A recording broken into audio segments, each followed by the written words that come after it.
The story behind Harpoon Dunkin story behind Harpoon Dunkin Coffee Porter, combining the taste of Dunkin's espresso blend coffee with Harpoon's famous craft beer. Its balanced and smooth malty taste brew offers robust and roasty notes and a smooth mouthfeel with aromas of espresso and dark chocolate. So guys, we're back at the beer garage. We got Harpoon Dunkin Coffee Porter. It is 6.0% alcohol by volume, 28 IBUs, 12 fluid ounces, and let's crack it open. I got this bottle opener I have on my keychain that I really shouldn't because it makes me look like way too big a degenerate. But you know, here we are, 23. Oh, you got the Oh no, I don't want to break your precious cool lighter, man. I feel bad about that every time I see that. I'm like, well, I'm gonna mark up your Zippo, bud. Like, let's get into a glass, see what it looks like.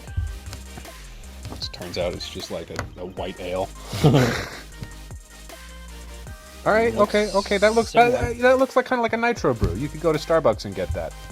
Oh, can I not say that in this beer? Are they gonna get pissed at us? They're gonna copyright strike us because I mentioned their competitor. It smells good. I can smell it from here. Maybe a little bit of chocolate. Oh yeah, that's pleasant and a little yeasty. You can smell the beeriness to it. Yeah. I mean, opaque. It's definitely opaque and black. Okay, so far it looks like coffee and beer at the same time. They've accomplished that. They've found the happy medium. There's nice legs as well, sticking to the glass. Yeah. I mean, they look even better in some tight pants. All right, so let's dive in. All right.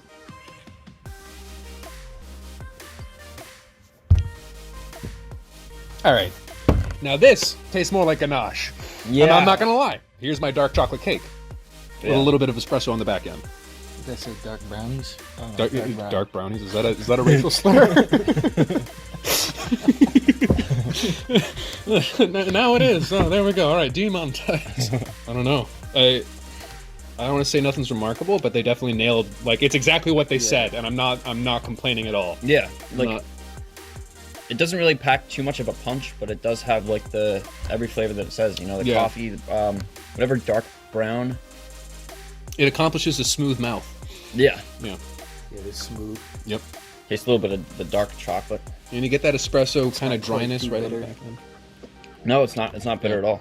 No, it's definitely like, I don't know, if you were into stouts but you couldn't handle like the really oaky malty stuff, this would be like a nice halfway in between. Well, stouts and porters are two different things. Yeah, well, depends on the brewery you ask. As a stout fan.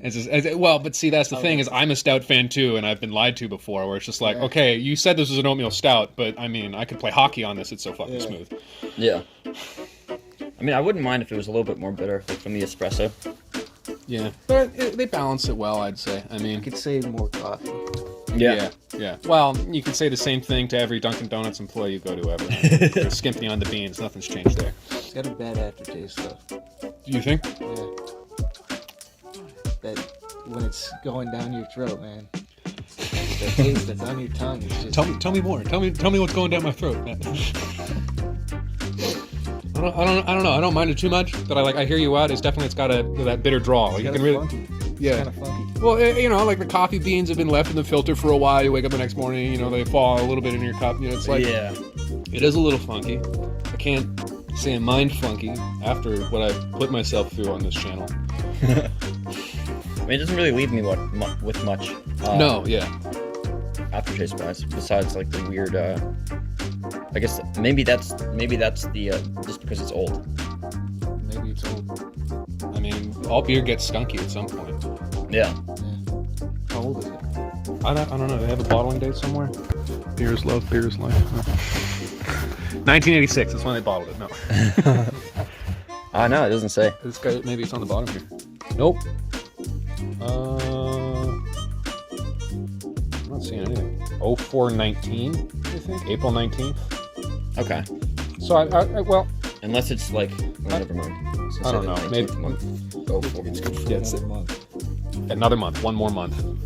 I mean, I can handle that. I don't know. Maybe they stuck the date in Braille here. Like, I'm not seeing too much. I've always wondered what those dimples are. It's got to be something to do with the bottling process. Like, when they heat up the bottle or whatever. Or maybe it's like some kind of code that the machine reads or something. Yeah. Well, maybe the machines have been sentient for a long time now, and people don't actually brew the beer. You know what I mean? They just have them operate. Well, it's probably some kind of a code that they want to like create like a tyrannical regime over humans. Anyways, I would give this beer a 4 out of 5 for taste. Yeah. Like, and I know I'm being a little gracious, but It is gracious. I'm only saying that because I don't feel like I was lied to. And they accomplished what they were set out to do, is they mixed a dark porter with a little bit of coffee. And, you know, it might be a little bit old, but who's to say? Certainly not Stu Leonard's Limited Liquors. Limited Liquors? Yeah, exactly. Yeah. So, the color I'm going to give maybe probably a 4. Solid 4. Solid 4. Smell I'm going to do a 3.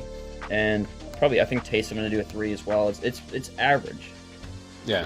But I mean, it's an average beer.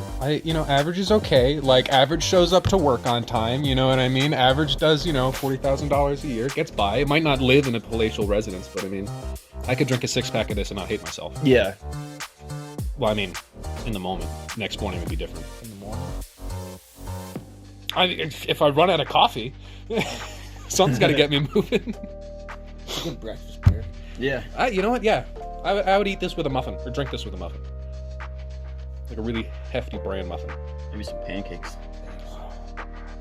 Wow, you just left the gluten out of it entirely. Like, no, yeah, I'm an ovo-lactarian. I don't really start my morning off with beer and eggs. That's how I work. So would we recommend this? Yeah. It's an interesting try. Yeah. I mean, I wouldn't say It's fun. I wouldn't say to search for it, but if you find it out, dude, pick it up. Yeah. I mean, it's not the end of the world in terms of beer, but then again, I mean, Harpoon is. No, yeah, exactly. Like it's always just been, it's found its niche. It didn't really ever try to expand beyond that. I don't see them on the West Coast. Like, they found their area of distribution, so Yeah. it works. Not a bad beer. No. I guess that's as good as it gets. It's not a bad beer, huh? It's not a bad beer. It's the pretty standards average. of this show the standards of the show has changed. It's just, I mean, before we, put this on a pedestal, now we're like, okay, you didn't lie to us, and my stomach doesn't feel like it's going to collapse in on itself. So, I think we have some PTSD. yeah, just a little. Maybe we should go for therapy. Maybe we just show up and be like, yeah, and I have this beer with my friends, and I gotta be honest, I just can't cry anymore when I'm intimate. Like, that beer has ruined it for me. There's nothing left inside. I'm hollowed out because I was lied to so many times. I don't feel butterflies when I'm with my girl. I'll write the screenplay. So yeah, guys, that was the review of Harpoon Dunkin Porter Coffee Porter. I guess pick it up. Don't really search for it, but if you see it, pick it up. It's worth a try. Don't look for it. It'll find you. If it's meant to be, it'll find you. Yeah. So yeah, we'll see you back at the next beer garage.